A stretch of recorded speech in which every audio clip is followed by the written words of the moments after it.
Bonjour et bienvenue à tous et à toutes. Nous sommes heureux de vous accueillir à la 4e session de la série Boîte et outils en sciences humaines numériques.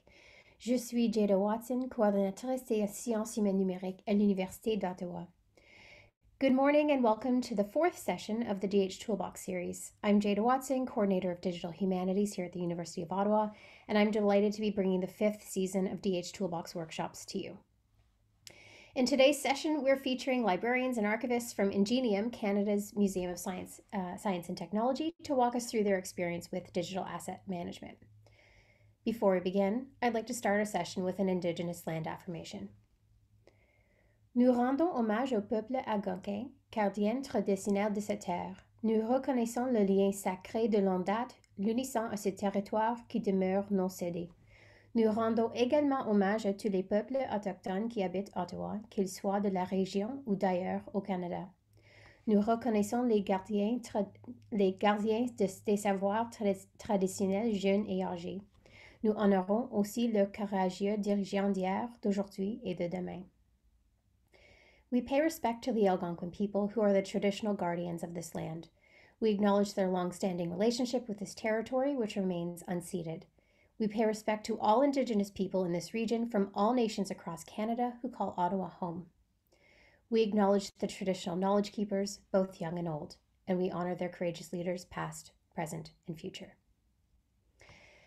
So on deck today, we have GLAM does DAM. How does Ingenium, Canada's Museums of Science and Innovation, use DAM to support the work of 3 museums, 2 historical archives, and a Crown Corporation?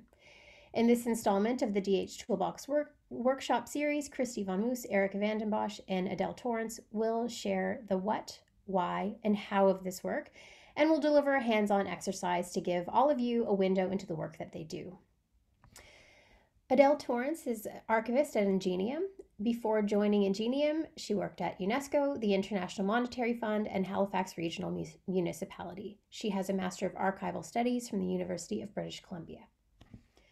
Christy Von Moos is the Digital Content Officer at Ingenium. She has a Master of Arts in Public History from Carleton University. Following a career involving developing virtual exhibits, copyright, and historical research, she now focuses on digital asset management, including training staff and administering Ingenium's system, documenting processes and standards, and promoting DAM as a tool for staff to make their lives easier. And finally, Erica Vanden Bosch is the Manager of Information Management Services at Ingenium. Her responsibilities include managing Ingenium's paper records office, the EDRMS, for those unfamiliar with the term, it's basically the repository for electronic documents, and several other IM-related tasks. She is currently completing her MIS right here at the University of Ottawa in the School of Information Studies. I'm delighted to welcome all 3 of you today to the series, and I will turn the screen over to you momentarily. I just wanted to say to everyone participating or joining us today, please do not hesitate to put your questions in the chat or use the Q&A function. I will be managing both of those features to bring the questions to our presenters, and some of those questions will probably be posed right away if they're directly related to what's being discussed. Some might get delayed a little bit to wait for a break, a natural break in the presentation.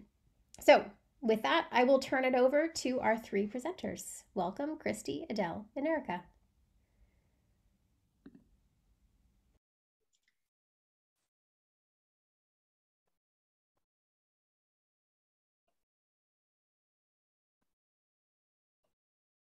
There we go. Sorry about that, technical difficulties.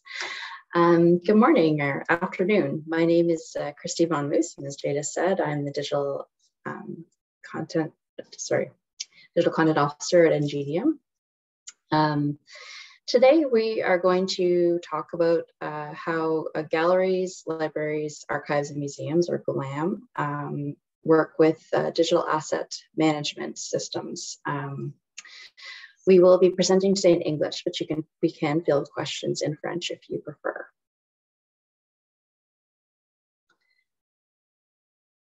So as Jada introduced, we are Christy, Adele, and Erica, and we're going to talk about DAM, short for Digital Asset Management.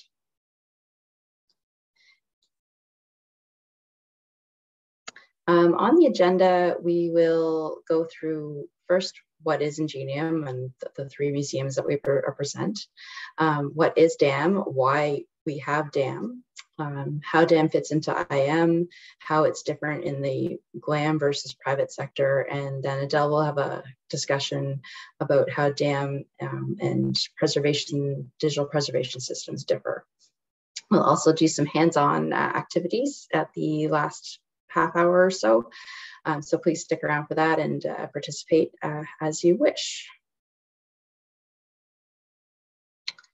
So before I go too far about how we use our DAM, I want to introduce you to Ingenium and what we do. Ingenium is the corporation that oversees 3 national museums in Ottawa with a shared mandate to foster scientific and technological literacy throughout Canada. First, the Canada Agriculture and Food Museum is a working farm, and it's housed in the historical buildings of the Central Experimental Farm.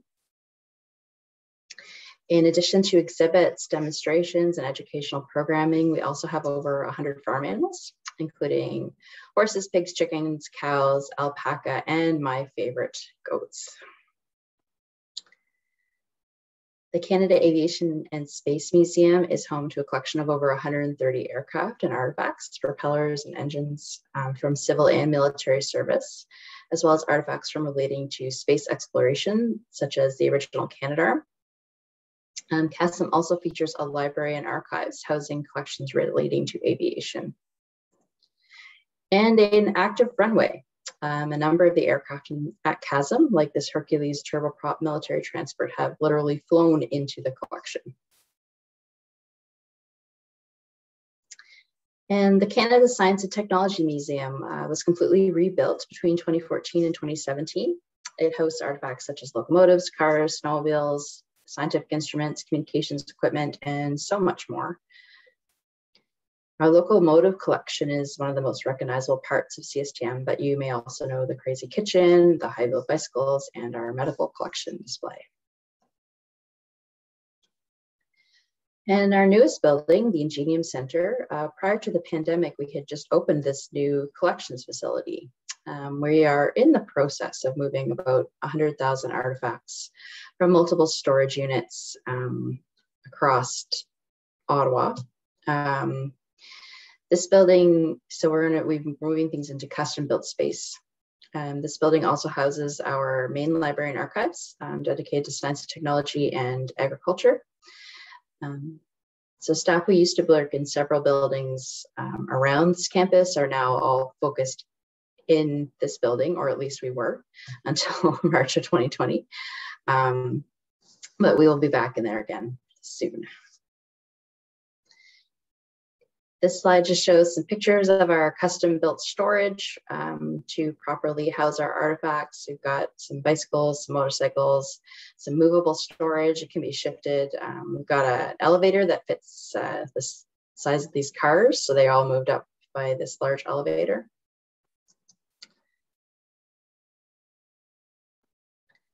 So as you can see, we have a lot going on. This is just a snapshot of some of our numbers from our last normal fiscal year, 2018-19. We create, receive, and collect a large volume and variety of information resources to carry out our work. Obviously, the pandemic has impacted these stats, though we have increased our digital presence and have shifted to offering virtual field trips and other new programming. In doing this work, we use and generate thousands of digital assets every year. So from artifact photographs, event marketing, promotion, educational kits, interviews, archival collections, and operational documentation. So these assets are really crucial to what we do. And as we've learned along this journey, they're one of the greatest sources of worry and frustration for our staff. And this slide just shows some examples. We need to be careful about issues like copyright, privacy on materials that might not come to us with detailed documentation, or contracts, like in our archival collections made from the 1960s. We can control what we do now, making sure people sign talent release forms and appropriate copyright, but we can't necessarily track down people from these historical materials. So we have a bit of a mixture. So what is DAM?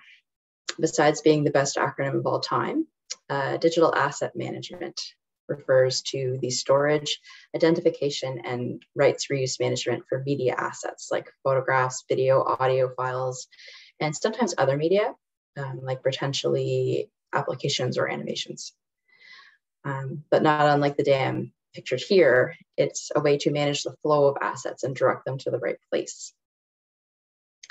We wanted to talk to you about DAM today outside of the context of specific projects and research outputs. This is important to understand that the bones of an organization such as Ingenium are what allows us to do the work we do and the projects that we put out. If things aren't digitized and optimized and accessible, it becomes really challenging to use them effectively in programs in education, display, research. So these systems are really foundational to our work. Before I go further, just note, in this presentation, we will use these terms quite frequently. So just a quick demonstration, metadata, so data that describes content. A creator is the person who created the asset, like the photographer or the videographer, not the person that created the artifact that's in the photo, just as a philosophical difference. And then rights and permissions are the authorizations and restrictions to use and reuse an asset. So this slide here is a screenshot of Ingenium's DAM. Just to give you an idea what it looks like, you see a folder structure on the left, visually displayed folders on the right. We have simple and advanced search options. We have 4 different metadata models and important functions like sharing, downloading, and batch exports, just to kind of give you an understanding of what one of these systems looks like. This is an example of one model. We have bilingual image titles, dates, creator information, keywords, and rights and permissions. This helps in being able to reuse and find these assets. So if somebody was to search for fire, they might find this photo.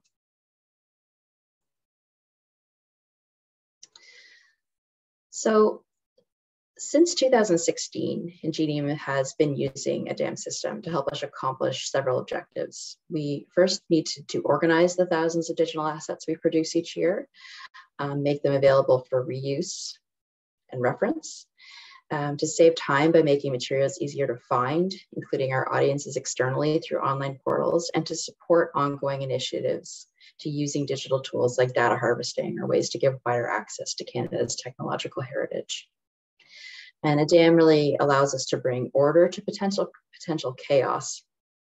And I'll explain a bit about that. So DAM accomplishes this by helping to create a common user experience. People have many different ways to organize files. And after a certain volume with multiple users, this gets really messy. As an example in this slide, people create their own pockets of content, they tuck them away. Only people who were there at the time have any understanding of the logic or lack thereof of how information or content was organized. This is a fictionalized version of a shared drive we have since archived, showing how people use creative naming and structures to organize themselves in the absence of a larger common structure. In addition to being messy, people get frustrated and stop using the tools that are controlled by the organization. So this means that content is lost. Digital asset management system provides a common way for everyone to access assets using folder structure and logic that is communicated through training and documentation. Naming conventions are another way that people attempt to organize content. It seems like a good plan, but often people just don't use them. So our DAM really relies on multiple pieces of information outside of a file name to ensure that assets are describable and findable. I love this XKCD cartoon because I see this really often. Eventually, it's impossible to understand where the asset came from and what the copyright is or how it can be used. Photos that once had descriptive names get copied and renamed to match a project or personal preference. And then even that metadata is lost. So the DAM really helps to provide another layer of findability. And finally, rights and permissions. This photo demonstrates the most common question I get asked is, can I use this asset? Copyright law is complicated, and it's not the only consideration. And in a photograph, the subject also has rights. There may be trademarks or other corporate branding captured, and video is even more complex with layers of audio, scripting, talent, branding, and creator rights. A DAM can capture all this information and help users answer this question, can I use this asset? Those of you in the IM world will see some connections here, and I'll pass the mic to Erica to give you some more insight into that aspect. Thanks, Christine.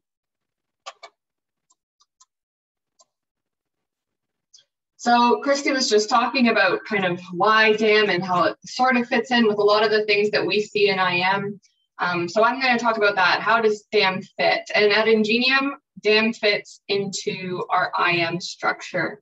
So when they decided that we needed a DAM solution, they kind of obviously looked at the organization, and they found that there was already a group that was doing very similar types of activities. Specifically, as we see here, our knowledge services. This division is led by our Chief Knowledge Officer, Fiona Smith-Hale, and it's the division responsible for the Ingenium libraries, archives, and information management teams. So as Jana mentioned, it's kind of where the librarians are working, the archivists are working, and the IMers are working to manage all those different collections. And we found there was a lot of natural overlap in the expertise and the types of activities that needed to be done to manage the digital assets. And so that's why at Ingenium, DAM fits under the IM framework on the org chart. If I can get you to move to the next slide.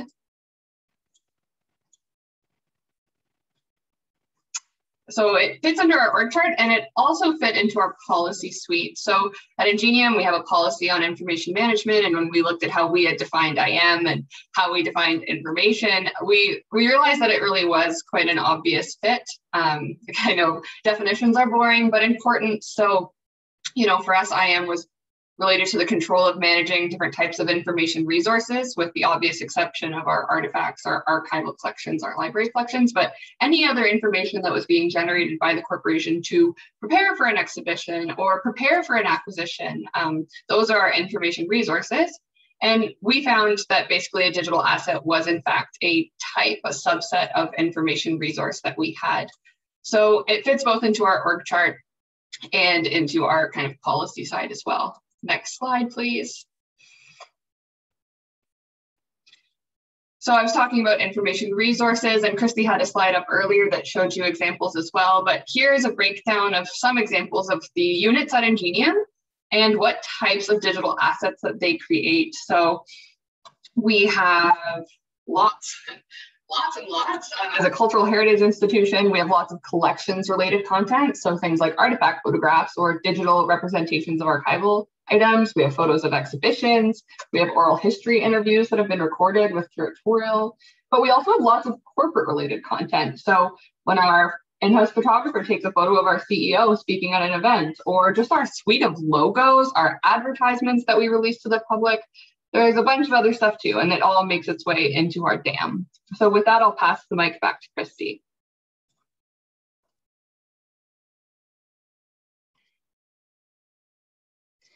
Sorry, my video keeps disappearing with the slideshow running.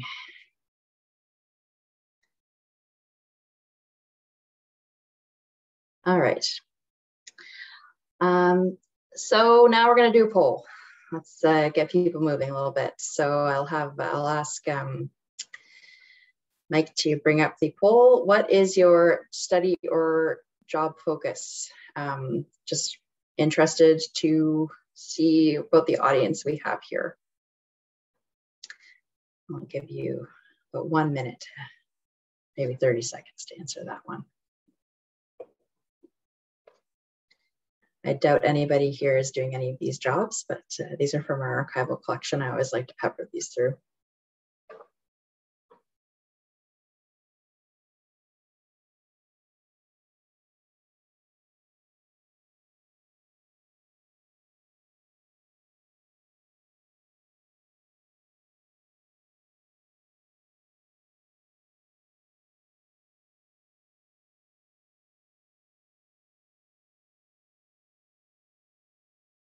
So Mike, does the results show up on the screen when they're finished? All right, that's a pretty good split actually. So mostly IM, we've got some archives, all of the above, that's good. All right, so this is a pretty relevant to this audience, and that's good.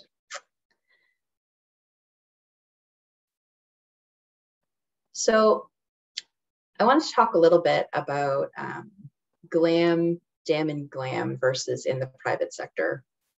DAM systems really originated in a commercial context. So the original purpose of DAM was to help large corporations to manage their branding materials. So advertisements, got really complicated rights management with a large company that would have models that are doing different advertisements in different regions, and they may not want their stuff displayed in a certain area. So these rights get very complicated very quickly. So these types of systems are designed for that purpose. So there are similarities. Museums, libraries, archives, galleries are also very interested in rights tracking, usage tracking. It may not be quite as complicated, though with an art museum it often is. We have brand management. We have all of our logos, and we have 3 museums. So we do have 3 different sets of brand assets to manage. And the organization and metadata associated with assets. These are common use cases. However, there are differences. Big brands need global distribution management. Their systems need to be a lot more complicated. We're usually not as focused on that. We don't really manage multiple brands within the system, as in that everybody can't see everything. If a company like a Procter & Gamble may have different brands, that they wouldn't want other people from one brand seeing the things from another, and we don't really have that type of consideration. And the biggest one is that commercial operations will consider items to be more transitory. So they may not actually keep old advertising campaigns, or they may put them somewhere else once things are done. Once an asset is done being used, it would be deleted or hid. We're not doing that. We have different use cases. And we really want to be able to share things more widely with the public. So our use cases are a little bit different. So we've got our fighting bears. So our DAM, and most DAMs might not play as well with other systems that we use as we'd like. We use a collection management system. We use some different web systems, and our DAM and other DAMs also might not do the things we want it to be able to do.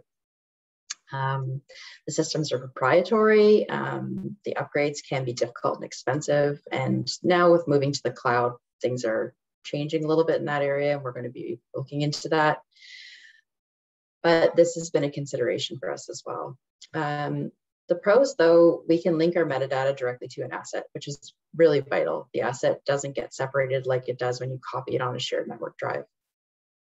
We have advanced search functions. We have safe storage for our assets and management of them, both the asset and the metadata. So as a summary, DAM will help GLAM institutions solve problems like rights management, reuse, access, and brand management. But I'm going to turn things over to Adele to discuss some of the bigger limitations. Thanks, Christy. I'm going to begin my part by looking at whether or not a DAM solves the problem of digital preservation. And as you can see on this slide, I've sort of broken it down into ways that it might solve part of the problems of digital preservation, and in other ways that, at least in our experience, it hasn't. But to begin with, I'm going to give you a definition of digital preservation, so we're all on the same page. From the Digital Preservation Coalition, it is a series of managed activities necessary to ensure continued access to digital materials for as long as necessary. Okay, so that brings to mind the idea of temporality and perhaps reminds us of the life cycle of an asset. But another thing I wanted to reference when it comes to digital preservation, make sure that we're kind of thinking along the same lines, is the Open Archival Information System, and the OAS model. So if we could skip ahead just to the next slide temporarily. The Open Archival Information System it's not a technical specifications for a technological system or a product. It's a functional model, it's a conceptual model. So, and when they're using the expression system or the term system, they're really meaning it in the broadest sense. So a system in terms of people, policies, procedures, and the technology or the technological infrastructure needed in order to achieve digital preservation. So this model, we can look at it and think about our DAM system and say, what of these high-level functions does our DAM support? So according to the OAS, you will have a producer or a creator that will give you some material that you will want to ingest into your digital preservation system that you will store, and then you'll manage data about it. And then you will provide access to those materials to a consumer or a designated user community. All the while, you might be feeding more descriptive information into the system for a particular asset or a group of assets. But also, there's a global function of administration of the system itself, but also just all the series of planned activities that you need to plan, or sorry, the series of activities you need to plan in order to keep material accessible in the long term. So if we could go back to the previous slide, please. Let's consider whether a digital asset management system supports any of these functions in whole or in part. So as Christy already mentioned, we consider our DAM a safe spot to actively manage assets. And also, data management is part of digital preservation, and you need to associate your data with the assets itself. And we consider our DAM capable of capturing some technical metadata. It does that automatically when we ingest. For example, it generates checksums for files. Also, it lets us create metadata schemas that we can modify. And so we can modify them to include all the elements for descriptive metadata standards that we're following. Also, our DAM out of the box lets us provide access to our internal users automatically. We had to tinker with it a little bit or expand upon it to provide access to an external user community. And our DAM is redundantly stored. So in terms of the archival storage function of digital preservation, we have a safe storage associated with our DAM. So in that way, our DAM fulfills some of the functions that we need for digital preservation. But one of the managed activities that you want to do on ingest when you're trying to digitally preserve things is that you might want to set some established preservation file formats that will last for a long time. They've been endorsed by, as a sort of long-lived file format by actors in the digital preservation field. Our digital asset management system advertises the fact that it supports most major file types. So it'll take in anything, and you can't really filter what you want or control it through a normalization process. There's also, once it generates a checksum upon ingest, our system doesn't let you continue to check the integrity of the files. So in this way, it's not really supporting digital preservation activities. There's also no way to sort of automate or plan migration, for example, or other preservation planning activities with our system. So in this way, I would say that our dam sort of facilitates a perpetual reuse of assets, and instead of thinking of an eternal reuse. Okay, now I'm using that word because I'm thinking again of the life cycle. In archival theory, we have this concept of the archival threshold, where assets move from an active or semi-active period. A disposition or retention decision is applied, and they enter into either the archival afterlife or they're destroyed. You know, they accomplish nirvana through extinction, perhaps, to continue on with that metaphor. In our dam, our assets are maybe eternally alive or perpetually active. They're continuously available for reuse, and even, you know, with following the life cycle metaphor, you know, assets in an archival afterlife, you still want them to be usable, but they're somehow fixed. With our system, I'm asked myself whether or not the assets are ever really fixed. I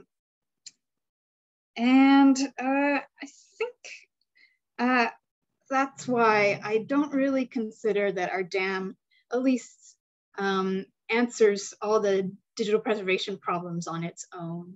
We know, for example, that the Smithsonian uses the same software, the same product that we use for digital asset management, but they've really built around the digital asset manager to support all sorts of different kind of preservation functions that they want. So it fits into a larger digital preservation ecosystem, if you will. Let's look a little bit more about other problems that a dam might solve for in archives, and look in terms of metadata, what it gathers and collects, and whether or not it manages it well. So Christy, yes, thank you. Let's take a pause here. So transitioning from the topic of digital preservation to focus more on metadata and our goals for the archives when it comes to using the dam.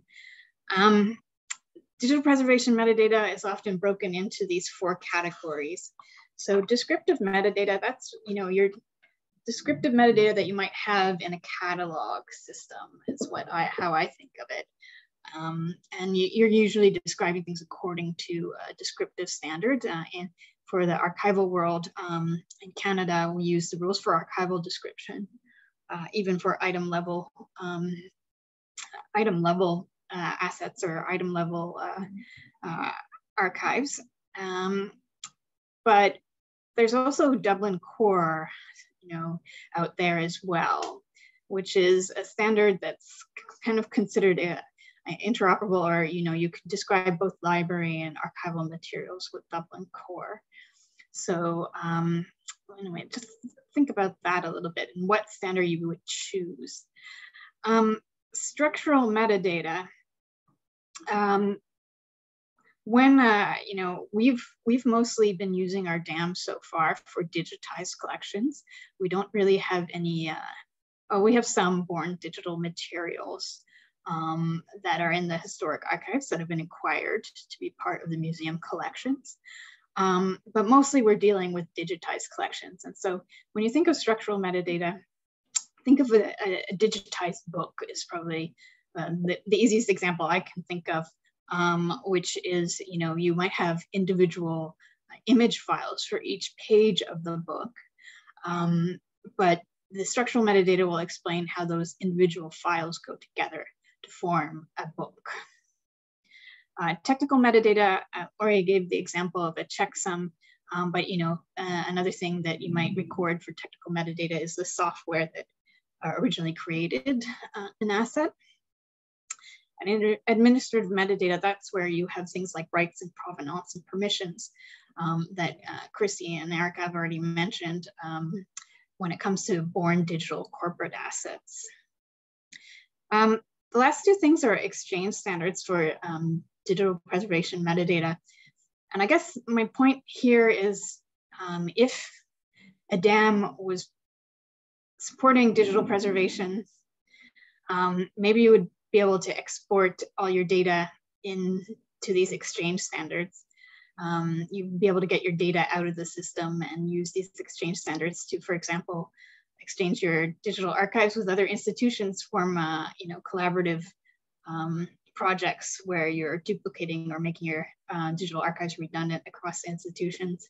Our DAM does not allow us to export a METS or a premise file. So, but now I think let's look at descriptive metadata. Oh, sorry, yeah, this is just an example of some technical metadata that the RDAM grabs automatically upon ingest. So you can see that this is a record for a TIFF file. And it's captured the file size and generated a checksum upon ingest automatically. And I think the point I wanted to make here was that there's technical metadata underneath this red box as well. The image attributes that it's gleaned from the TIFF header. Again, no one's entered this metadata. The system itself has picked it up from the file. But the data in the red box is fixed. You can't modify that. But the image attributes, when you have opened this record to edit it, you can actually edit that.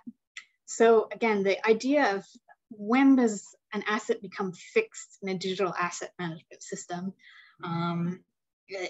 it raises its head here as well with technical metadata that it's automatically capturing. Okay, thanks. Next slide, Christy.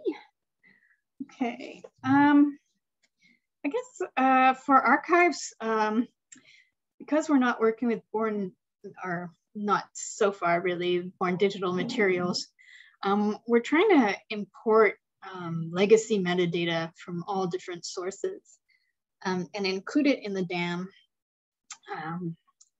as our descriptive metadata. Here from this spreadsheet, you can see an attempt to map data that was collected on photographs that were actually cataloged in our artifact system. So the first 4 columns probably look pretty good to you if you're familiar with descriptive standards or the elements that you might need or are required to have in a descriptive record for archives at the item level. But then the next columns, you have 2 parallel title columns, so title English and title French. In archival descriptive standards and in library standards, you're told to catalog in the language of the resource. So here we have something that's a little specific to our organization in that we have a lot of bilingual metadata. And also in this field, you might notice that, in fact, there's like 5 different elements in the title field, and that's a result of trying to map something that had a lot of esoteric fields that were not actually in any kind of descriptive standard for photographs. They were describing the locomotives in the photograph, but we also didn't have any titles for these photographs. So what we chose to do was to map those fields over into the title field.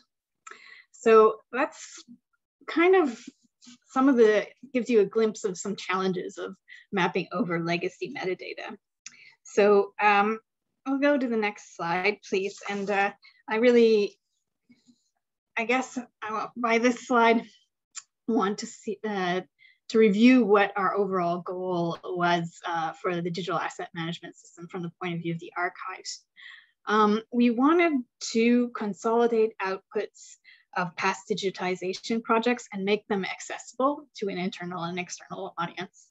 Okay, but you should also know that we don't have a separate cataloging system, or I might have mentioned it in reference to the last slide, for archival materials. Instead, we use spreadsheets,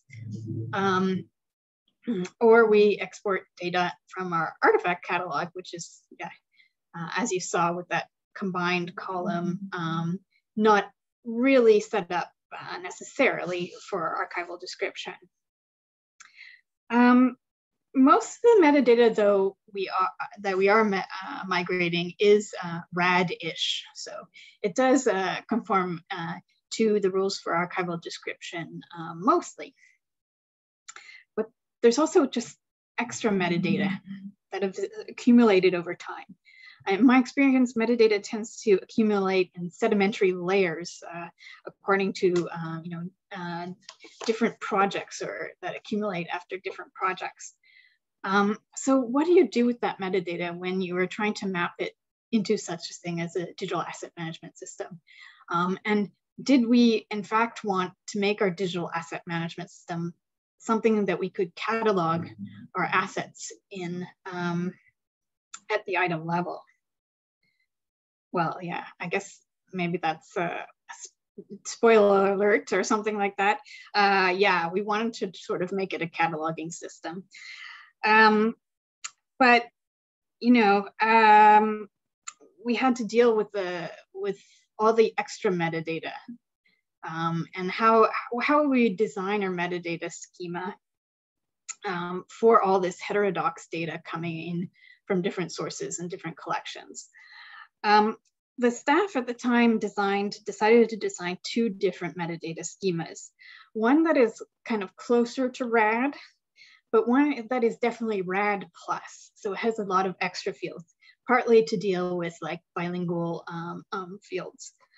But yeah, it's not according to descriptive standards, which tell us to catalog in the language of the resource. But it's great metadata. So it's not something that you would want to lose. And maybe you want it in your digital asset management system, especially if you're trying to use it as a cataloging system as well. There are systems that can gather and hold metadata at the level of the individual asset, and our system certainly can. But archival metadata, we also like to describe things in general. Like we would like to have descriptive information about the collection. And that's often kind of a larger catalog entry. And then there's a hierarchy of description that feeds up. We describe from the general to the specific. Whereas a DAM, it really supports individual asset descriptions.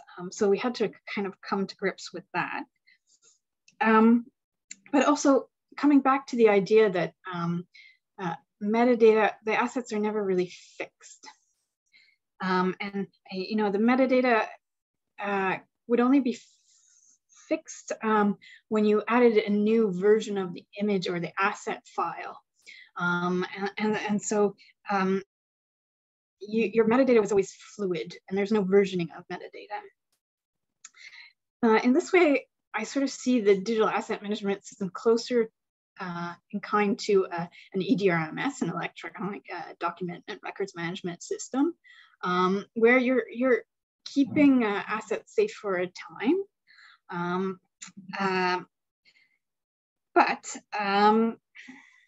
it doesn't really support more complex descriptive tasks, such as like tasks that we require you to search and replace metadata across records, and or establish taxonomies or controlled vocabularies. So not out of the box. It would take quite some costly modification. So in the end, maybe it's not our digital asset management system didn't quite work out as a cataloging system. I mean, we're still using it because it's still our best solution. But what we're having difficulty with is that we're keeping our metadata also in spreadsheets and trying to reconcile or keep up to date the different versions of metadata where it's stored in different places. It's been quite tricky. Our digital asset management system does not let us export more than 1,000 records at a time. Most of our archival collections have quite a lot more than 1,000 individual items in them. So where is the metadata of record? For us, it's probably in the digital asset management system, but it's a problem that we can't fix it. But yes, you're probably wondering, why am I making a reference to Plato here? If you've taken a Philosophy 101 course like me, you have probably learned about Plato's allegory of the cave. What are we describing in a digital asset management system? Should we really be using legacy metadata that's describing an analog original? Or should we be describing it in a slightly different way? So I'll go to the next slide and continue to work with this Plato allegory of the cave metaphor. So Plato's allegory of cave, he's saying that most people without education kind of exist as if they were in a cave, a shadowy cave, and they're seeing the world just as flickering reflections against the cave wall. Whereas outside the cave, there's sunshine, there's the real world, there's even like maybe ideal forms of things. And that's, you know, they're not really understanding the real world just by living in the cave and seeing the reflections of things on the cave wall. In the digital asset management system, yeah, as I said, I kind of wonder sometimes I ask myself, what exactly are we describing? The thing or the digital copy of the thing? And this makes me think of something I encountered in the linked data workshop once, which are the functional requirements for bibliographic records developed by IFLA, I think, or the Library of Congress. I'm not sure which body did that, but from the library world. So basically, the functional requirements say, when you're trying to catalog things, you could be thinking about a work, sort of ideal thing, which is a distinct intellectual or artistic creation. Or you might be trying to catalog an expression, the intellectual or artistic realization of a work. Or you also could be cataloging the manifestation, the physical embodiment of an expression of a work, or an item, which is a single exemplar of a manifestation.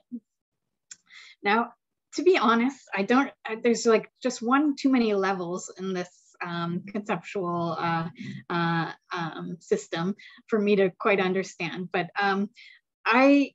let's think about the case of photographs. So a photographer maybe has an idea for a shot before he actually captures it on his roll of film. So in a cataloging system, are you describing the idea for the shot, or where does your metadata describe the idea for a shot versus the expression or manifestation or the item itself? Next slide, please. Okay, this is the kind of cataloging conundrum that I'm slowly getting at. This is an entry in our digital asset management system for a digital representation of a photograph. But the photograph maybe exists in different ways in the archival collection itself already. So you can see a hint of that in the extent and then the physical description field, which is supposed to expand upon the extent. There are 4 photographs of this one image in the collection, but here we have a single entry in our digital asset management system and a single ID number, which is original to the way that CN controlled its photographs. And then the file name, it has the ID number, but then a -2, which gives you an idea that maybe there's actually 2 digital files of this one item that's, you know, we have some data from legacy metadata, and we've mapped over, including the extent and the physical description field. But it doesn't really make sense, does it? Because we're not looking at, you know, 2 nitrate or 2 polyester negatives here in this entry. They might exist, they might be identical, and so whether they're 4 different items or, you know, 5 different items in play plus the digital copy, but there's just one image that we're describing. it starts to get a little confusing.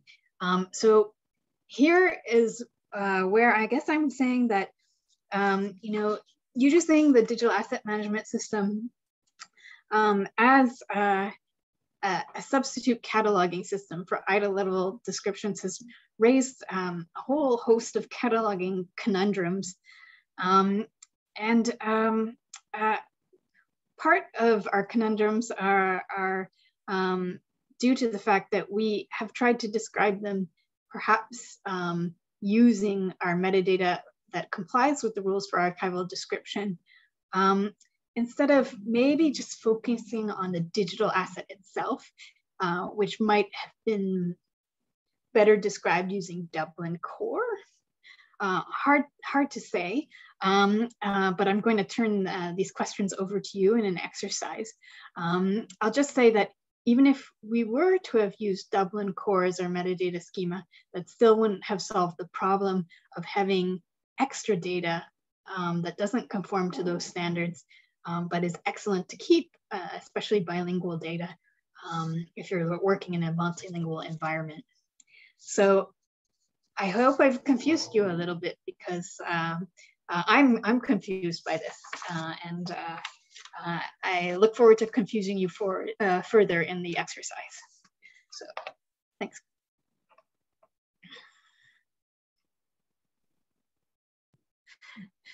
Thanks, Adele.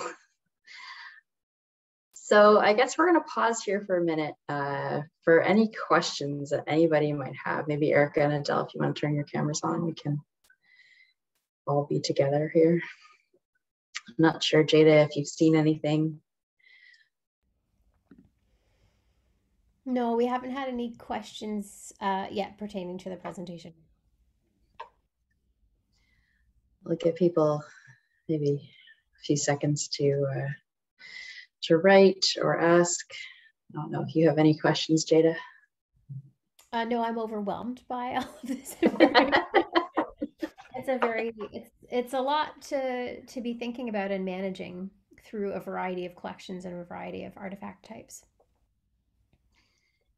Yeah, and like back at the beginning, we talked about our dam is housing archival collections, which is actually probably the bulk of the material, but we also have over 50,000 photos of artifacts and events and brand assets and all kinds of different things in there that are cataloged in a very straightforward way, not following it's based on Dublin Core, the schema. It's not exactly Dublin Core, but there's a question. You mentioned that the metadata can't be fixed. Are all the assets fixed, or are some of them editable? Everything is editable with the right permissions. So our system only has 25 editors. Everybody in our organization can look at it, but there's only 25 people that can edit. A lot of them are in the IM and archives library section. And we can also further restrict people to be able to only edit certain types of assets. So it could be that only archivists can edit our archival material, which I believe is how it's set up now.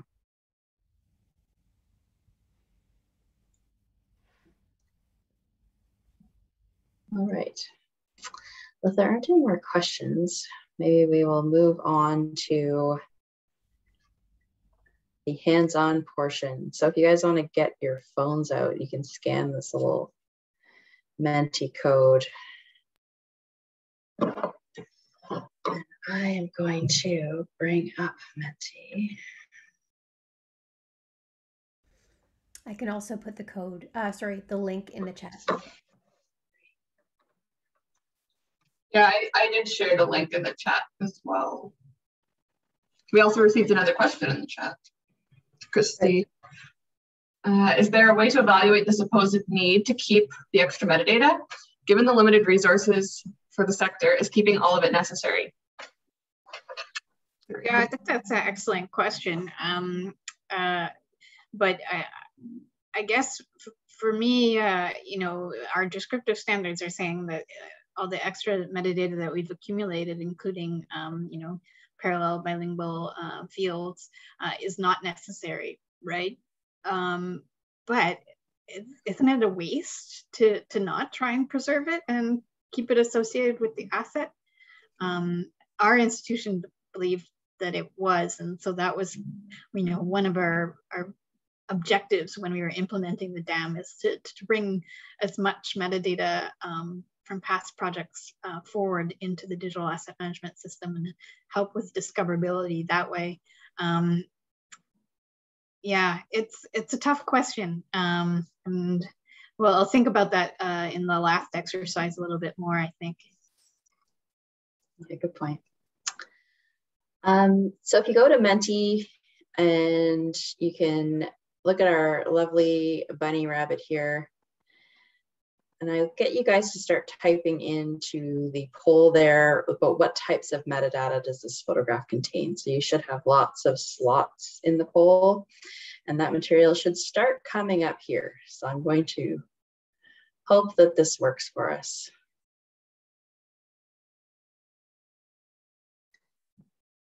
Ah, it begins. So the more somebody says something, the more it will come up. There we go. Yep, it is a rabbit. I'll tell you it is a velveteen lop rabbit, if that helps anybody. Yeah.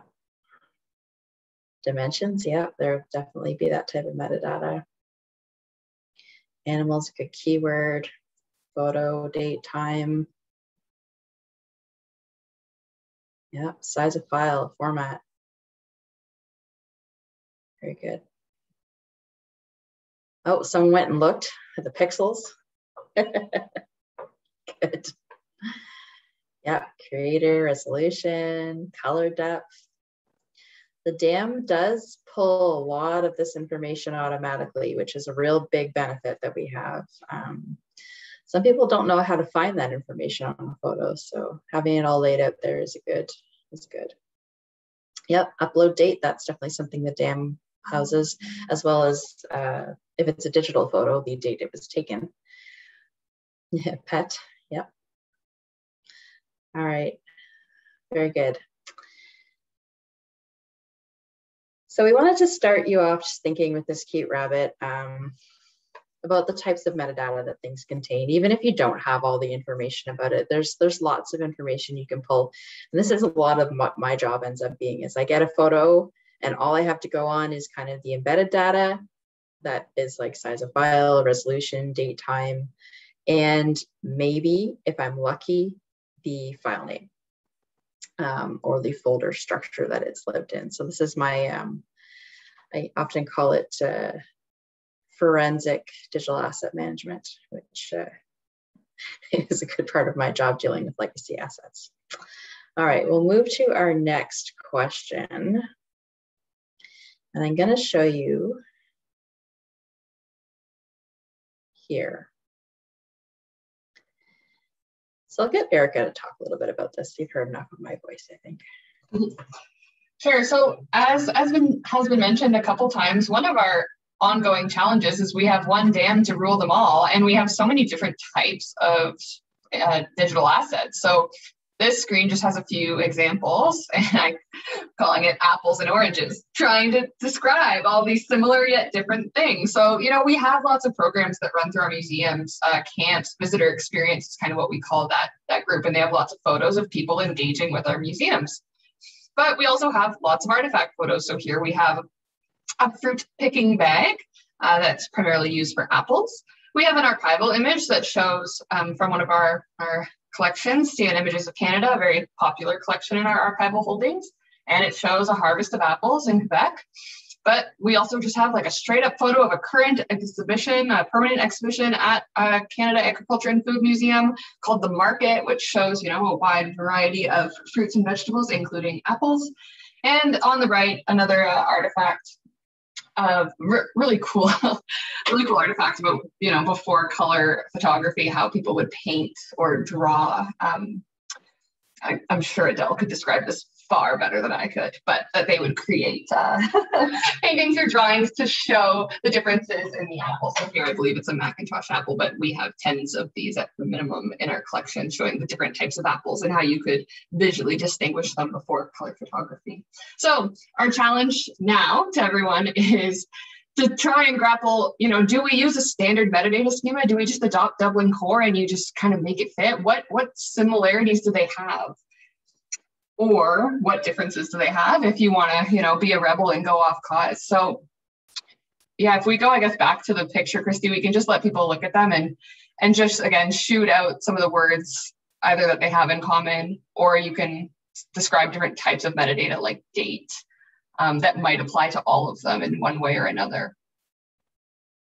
And I think, yeah, Christy switched the Menti poll, so it should update on your screen automatically if you click go to next slide. Got some coming. Upload date, program, creator, artifact number, title. Yeah. Keywords are a big one. Program. Yeah, might not be common to all of them, but it's definitely for some. And that also begs the question too. Sometimes we use some of these materials for programming. Like we may use the paintings for an art program. It has happened in the past.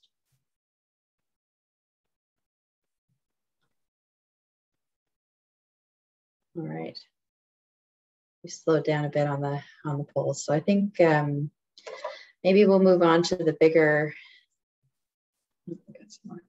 onto the bigger one, which is the kind of archival Jamboard. So I'm going to switch you to a different platform now. I will get Erica to add the number for this Jamboard into the chat. And I will pass things back over to Adele. Yeah, so I like to give you a very difficult exercise and basically make you try to do our work for us. I'm giving you an example of a digital asset from an output from a digitization project. And like the past exercises, you're going to try and generate some metadata from the image itself. But then you're going to try and squeeze it into some metadata schemas. And we have 3 different options for you. So we have an actual metadata schema. Here, let's talk about this first before I talk about the other sources of legacy metadata that are going to be offered for you as source information. Oh, okay, we need to request access for some people. Okay, so here's the 3 different schemas that you're going to try and populate. First of all, the schema that we use in our DAM, which has, for example, 2 fields for identification number, master ID and legacy ID. Then you have the rules for archival description. So some of the sort of mandatory elements for item level descriptions according to RAD. And then we have kind of parallel fields from Dublin Core.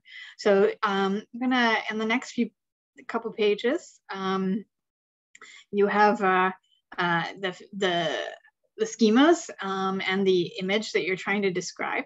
But maybe if you can go back to the first page or the slides, I can talk about the other sources of information that are available for you.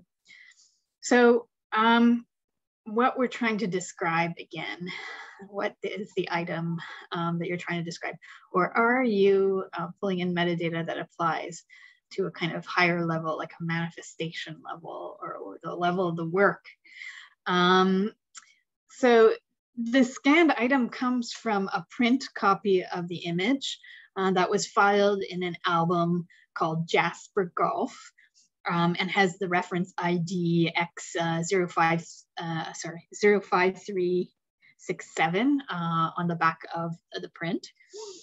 But you're putting in a digital asset management system again. So what you're describing is maybe the digital file. And then we have a photo of the original photographer's ledger or logbook, which we call a registry.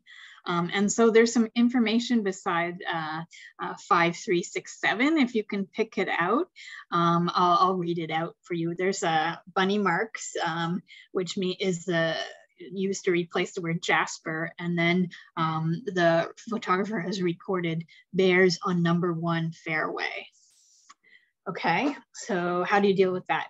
And then lastly, I'm giving you 2 pages from our CN Images of Canada gallery with some good metadata as well, including what appears to be a new title supplied for the photograph in English or French, and a date, which is not obvious from the photographer's log, and other things that you might want to map forward into your schema for your digital asset management system.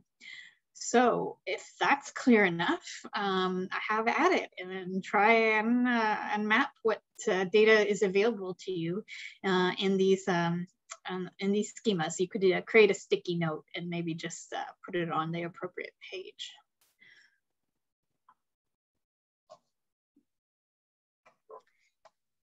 I'm interested to see how that's going to go. We put some of the data here just so you don't have to keep flipping back and forth.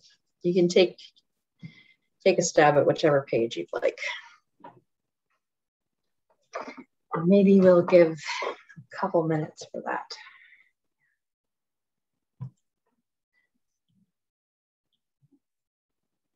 And maybe there'll be some data that you don't want to migrate forward.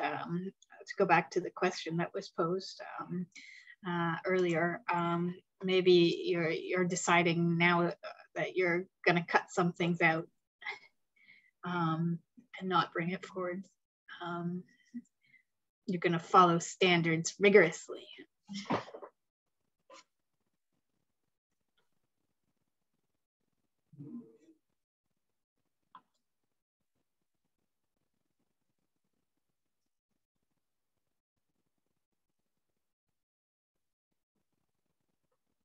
Only one person working so far out. We got someone else.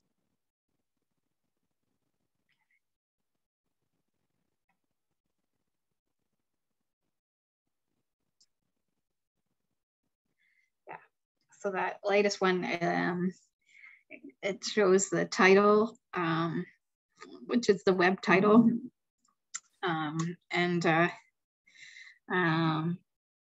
Okay, it's going smaller and smaller. Yeah, thanks. You have a location, or maybe not. Jasper Park Lodge might be part of the title, in fact. And then you have the date there. What about the other schemas? Is someone preferring to work exclusively in any of the other schemas? No, okay. They're keeping up with what we tried to do with our digital asset management system. Yeah, keywords. Yeah, keywords. Yeah. And sometimes the systems, you got to be careful too with how you separate keywords. We ended up having to use semicolons, I believe, for ours because of the way the system works. Yeah, but that's a quirk of software. Yeah, it's a quirk. It's an out of a box functionality with our system. As I was kind of trying to mention earlier, it doesn't really support more complex tasks, which you might have your keywords usually in a taxonomy of some sort or a controlled vocabulary. So our keywords fields are just text fields. Yeah, we've created a separator. Yeah, and you have to watch out, as Chrissy was saying, what kind of separator you use.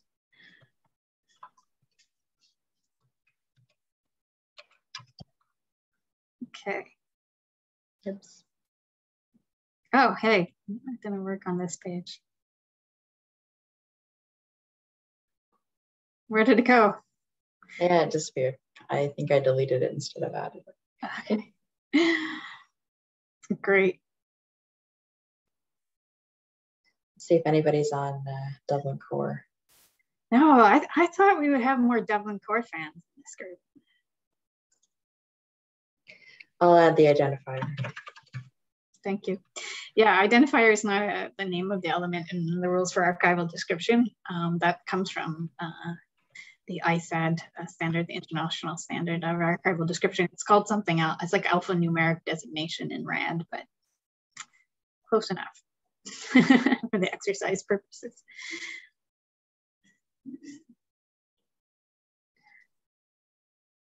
Okay. Yeah. So I think that's probably good. You can keep playing here if you want. Yeah, just commenting that everyone's working only in English, which might be the fact that we did our presentation entirely in English, but also you might be being very respectful for archival descriptive or even library descriptive standards, which say you should catalog the materials in the language that's predominant. And you might be thinking of the photographer's original logbook where they're writing things in English. So good for everyone that is doing things according to standard. We'll choose a French one next time. Yeah. Okay. Well, right, yeah, I'm going to stop sharing. That's it for us. I don't know if Jada wants to. I'm back. Thank you so much. It's always fun to have a really interactive one as well. So I appreciate bringing in Menti and what was it called? Jamboard. I've never used it before, so I've found a new tool. There's still a few minutes. If there are questions, feel free to throw them in the chat or the Q&A. And I guess I'll just take this opportunity to thank you three one last time for walking us through your world with digital asset management. We really appreciate the opportunity, and I think we have a lot of archivists and librarians joining us today, so it's really fun to see their participation. Our next session is 2 weeks from today, and I think that's December 3rd. I don't know. I think it's December 3rd at this point.